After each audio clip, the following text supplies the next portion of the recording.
Rainfall led to flash flooding in many places over the last few weeks. Well, in one Maryland community, neighbors, they were all holding on, hoping flooding would not cause as much damage as in years past. Ellicott City in Howard County has had its share of deadly flooding over the last decade, we know.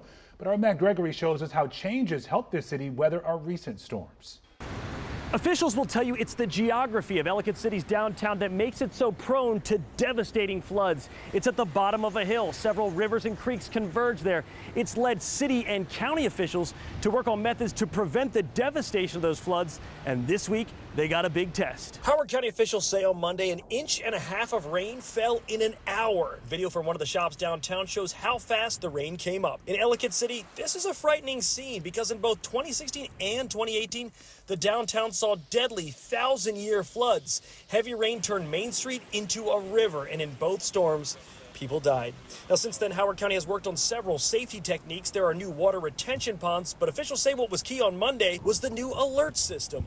So we installed this tone alert system, which allows us to activate it when we know there is an imminent danger of flash flooding. And we did activate that on Monday to let residents know that we were seeing the signs that there could be another flood event.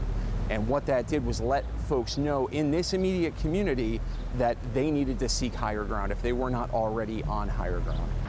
Coming up at 11 o'clock tonight, there's still one project the county officials are working on, one they say will be a game changer when it comes to preventing flooding. I'll explain what it is tonight at 11. For now, in Ellicott City, I'm Matt Gregory, WUSA 9.